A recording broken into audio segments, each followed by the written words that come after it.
व्यक्ति का जीवन क्या है? अब आप कहेंगे जन्म और मृत्यु के बीच का समय। और मृत्यु कब होती है? जब व्यक्ति श्वास लेना छोड़ दे, हाथ पांव चलाना छोड़ दे, सोचना छोड़ दे। ऐसा नहीं। देखिए, जल की मृत्यु तब नहीं होती जब वो सूख जाती। जल की मृत्यु तब होती है जब वो प्यास बुझाना बंद कर देती है।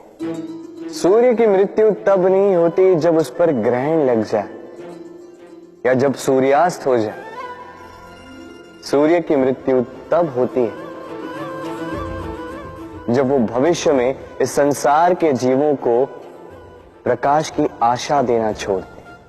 उसी प्रकार मनुष्य का अंत, उसकी मृत्यु तब होती है जब उसके भीतर की करुणा का अंत हो जाए।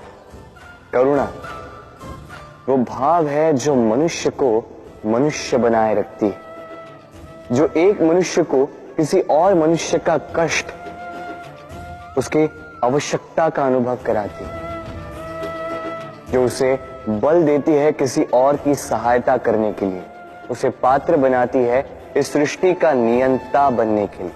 देखिए, इस संसार में मृत्यु केवल एक बार होती, तो उससे पूर्व क्यों मरना? इस करुणा को क्यों मारना? स्वयं को मनुष्य बनाए रखिए, मृत्यु के पश्चात भी जीवित रहेंगे। राधे राधे। अग्नि क्या करती है? जलाती है। फिर चाहे वो लकड़ी हो, कोयला हो, वस्त्र हो, जो भी आप अग्नि में डालोगे वो भस्म हो जाएगा। किंतु सोना, यदि आप सोने को अग्नि में डालोगे तो वो कुंदन बनकर अपना अस्तित्व निखार लेता है। यदि आप लोहे को ताप दो तो वो फौलाद बन जाता है। क्यों? क्यों होता है ऐसा? क्योंकि उनके भीतर की अग्नि उनको जलाने वाली अग्नि से अधिक तीक्ष्ण होती। ये अग्नि है निश्चय की, ये अग्नि है पवित्रता की।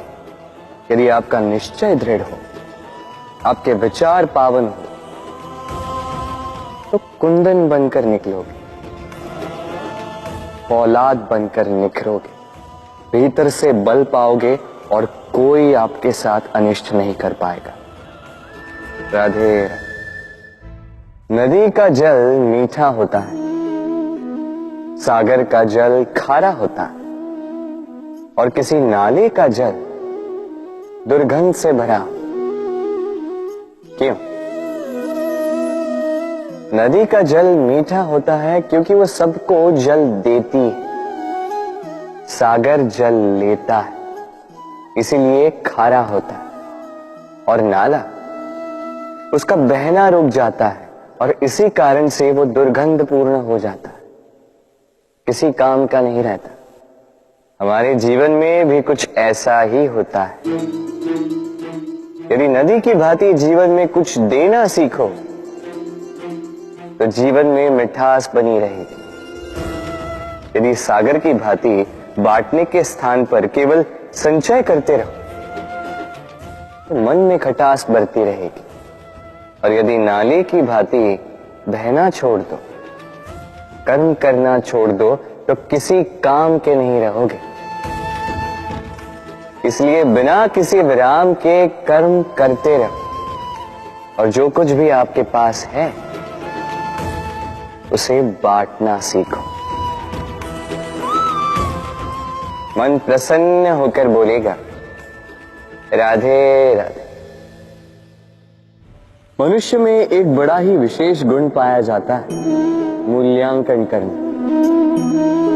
क्या महंगा है, क्या सस्ता है। जिसे खरीदने के लिए अधिक धन लगे, अधिक परिश्रम लगे, वो महंगा। जिसे खरीदने के लिए कम धन, कम परिश्रम लगे, वो सस्ता।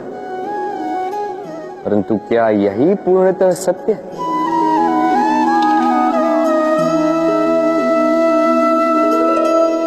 अब आपके सामने एक पात्र है जिसमें जल भरा है और एक सोने का सिक्का। बताइए, इन दो वस्तुओं में अधिक महंगा क्या है? आप कहेंगे सीधी सी बात है, सोने का सिक्का ही अधिक महंगा होगा।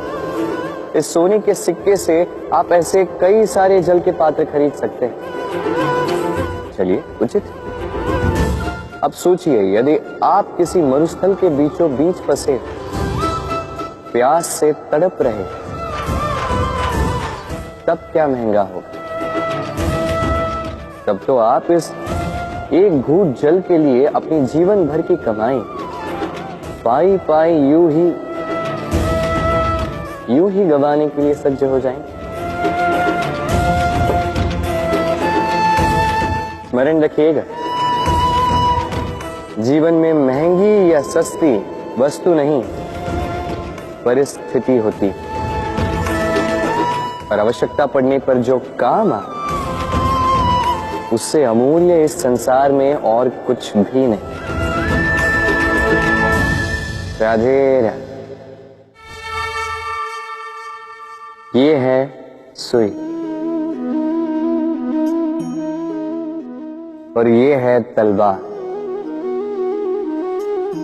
अब आप बताइए, आपके दृष्टिकोण से इन दोनों वस्तुओं में से क्या अधिक शक्तिशाली और महत्वपूर्ण होगा? आप कहेंगे तलवार ही अधिक शक्तिशाली या महत्वपूर्ण है। चलिए मानते हैं तलवार अधिक भारी होती है।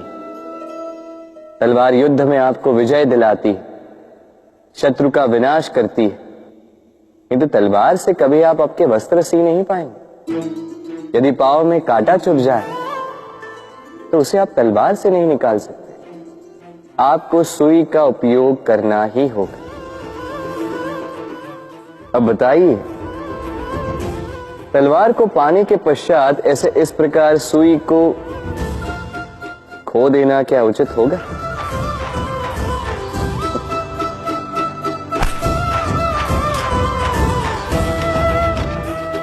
इसी प्रकार जीवन में संपन्न मित्र पाने के पश्चात आपके उन मित्रों को ना खोइए जो कम संपन्न हो, दरिद्र,